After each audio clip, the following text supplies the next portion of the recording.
Well, hello everybody out there in internet land. This is Chris from AncientLegacy.com with another exciting episode of Topher's Log. And the whole spiel I do, go back and watch the first episode if you don't know what this is. Just a new episode, or excuse me, a new series of me just riffing and speculating with everybody else about what's going on for Halloween Horror Nights 29. Which brings me to my first point today. I'm not going to talk about stuff that was sort of the talk of the chatter amongst the internet this week, because when I first started this series, one of the intentions that I had was to not completely shut off the little birdies that talk to me, but have them give me as little information as possible so I could speculate along with you guys at home. But sometimes the best laid plans go awry, and I may know some things, and some of the chatter and stuff like that was going on the last couple of weeks or so.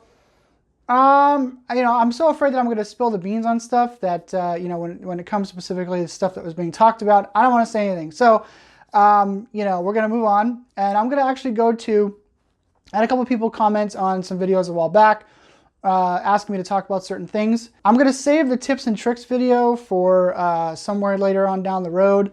But for this video specifically, I want to talk about icons. And I'm going to start off right off the bat with saying that I do not believe that there will be an icon this year. Next year obviously is an anniversary year, so who knows? We know that from 2015 was an anniversary year, 2010 was an anniversary year. They brought the icons in for that. But one of the reasons why I wanted to talk about icons is because I sort of break with the pack when it comes to icons in general. I really don't care either way if there's an icon or not. I sort of have a different mentality, a different approach when it comes to the actual icons. They really don't sway me. They're the people, the diehard fans, obviously they love icons, and they love to, back in the day, especially when all this stuff was on the websites and whatnot, they'd spend hours and hours and hours just getting as much information about the icons and backstories and, all sorts of crazy information that they could possibly get. I did the same thing. I'm not gonna lie, I was on the website, all the websites for hours and hours and hours trying to find out what I can, playing the games and, all the little bits of information and pieces and bobs and whatnots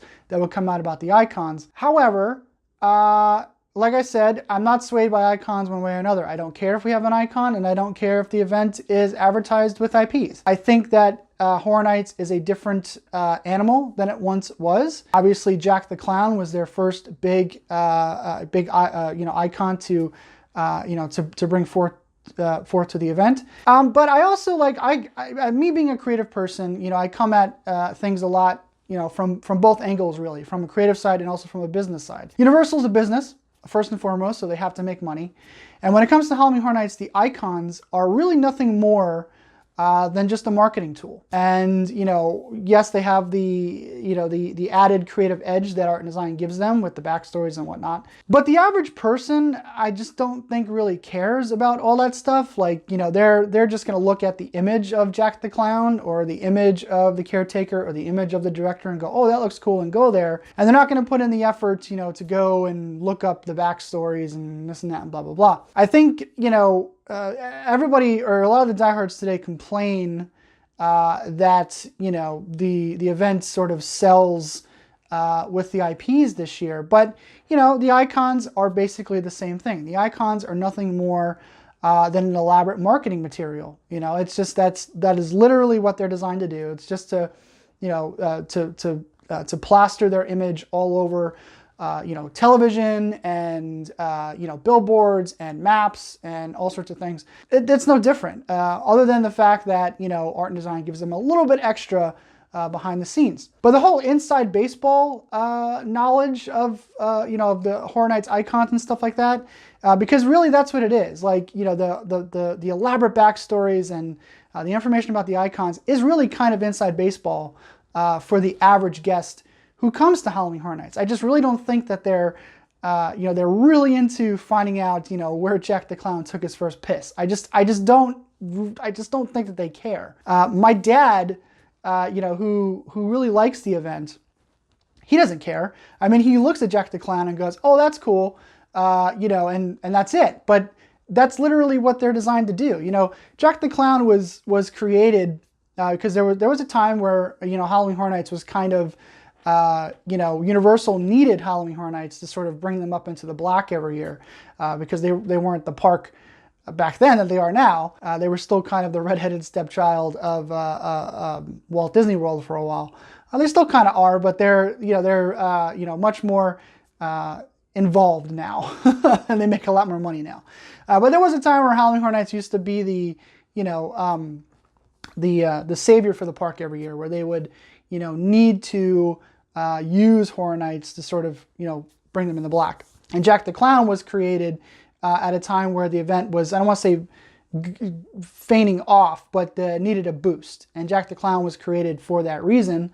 And, you know, as the story goes, they created a clown because that was, you know, one of, if not the biggest fear of human beings. So that's why Jack the Clown is a clown. But again, you know, Jack had a backstory and stuff of that nature, but he was used for one purpose, and that was to put his face on everything, just to get people, just to get butts through the turnstiles. And using an IP, you know, whether it's Stranger Things or The Walking Dead or, you know, American Horror Story or Poltergeist, whatever, it serves the same purpose. For me, both are kind of mutually exclusive. They both do one thing, and that is to sell and market the event. You know, and throughout the course of the years, you know, specifically starting in 2012, you know, a lot of the diehards sort of blame marketing for sort of ruining things. But marketing has a job to do. Marketing's job is to sell the event. And, you know, creative, you know, art and design, they handle the creative side. So, like, you know, if something is not done up to creative standards, you know, then I don't think you can really blame marketing for that. Like, there are some instances where marketing has a lot more input, especially when it comes to the icons. But for the most part, art and design it's their job. They're supposed to, you know, create the stuff, and marketing is supposed to sell the stuff. So if they're, you know, and they create the marketing campaigns and whatnot for the event, and for Universal, and, you know, all the other stuff. But it's still art design's job to you know, to come up with the backstories and to come up with the, you know, the literal creative side for the icon. So if something doesn't quite work, you can't totally blame marketing for that. Like, art and design has a say in it, you know, and like I said, they create it. So yeah, I never got that whole thing, because first and foremost, Universal is a business, and marketing's job is to do that. That is literally their job. Their job is to market the event so people can get their butts in the turnstiles. And, you know, I think nowadays things are a little bit different. The mentality has changed, you know, sometime really around 2011. The whole, you know, consciousness, you know, sort of changed. You know, we don't need to use the icons anymore. You know, we want to bring more of those, you know, not diehard fans. We want to cater, you know, more to these guys to bring more people into the event. Trying not to, you know, alienate the diehard fans, which I don't think they succeeded, you know, completely.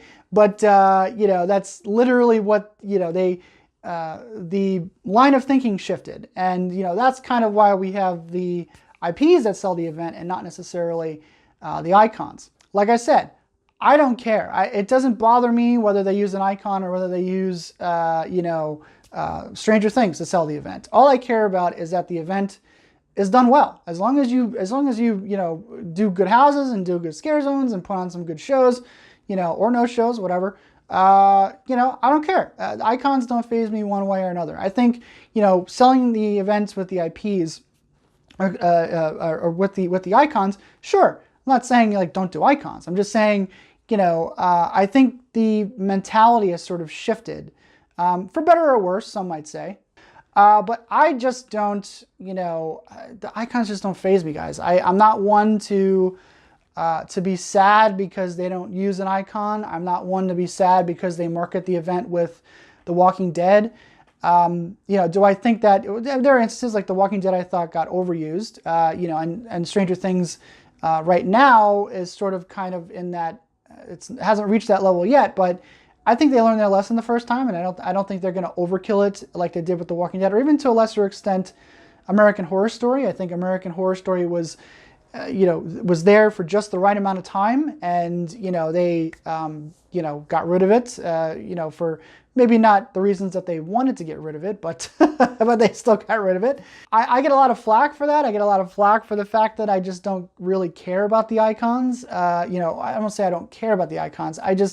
They just don't affect me the way that they do other diehard fans. And I know that there's people, who might just be coming to the event, who really have never experienced, the old icons. Like Jack the Clown, obviously they might have experienced, but like stuff like, the Director, the Caretaker, stuff like that, they might not have experienced those things, and they want to see those things, and that's cool.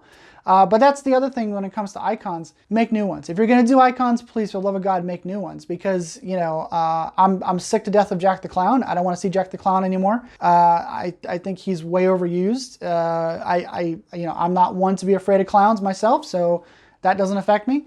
But I'm just tired of seeing the old icons. So if we're gonna do icons, moving forward here, not saying they are or they're not. But like I said, next year is an anniversary year, so you never know what they're going to do. But I would much rather have them do new icons than bring back the old icons. Let's start doing different and new things. I think the IP era of Horror Nights is sort of, I don't say winding down, but I think that we're at the tail end of sort of really using these big IP properties to sort of bring the event in. I think we'll probably see another shift that goes more back towards, using more original content, and yes, even using some icons and things of that nature. Maybe not in the near future, but in the future. I just, like I said, consciousness and ebbs and flows and things change and moods change, and, what people want changes. So it is what it is. The whole IP era of Horror Nights, really started in 2012. And still going strong this year, and I think it'll be around for another couple years. I think using the anniversary years is sort of a way to use the icons. That I think that's actually a good thing. But like I said, I'm just tired of the old icons. Please make new icons, do new things. Because like I said, especially Jack the Clown, I'm sick of Jack the Clown. I don't want to see any more Jack the Clowns. It is what it is. But I don't think there's going to be an icon this year. I'm 99.999% positive on that, but anything can change. Marketing can come in and say, hey, we want to sell the event this way, and come up with an idea for this, and hence an icon is born. Anything could happen. It's still early for that. They still have time to sort of do that. So I know people love the icons. Like I said, I'm not harping on them. They just don't affect me the way that they do for some other people. I can really care either way if they use the icons or if they use Stranger Things to market the event. Doesn't bother me as long as the event is put on, as long as it's a good event. I really don't care. But anyway, guys, that is it for me this week. Keep a lookout, because you never know what can happen. We'll see. I will talk to you guys next week, or maybe sooner.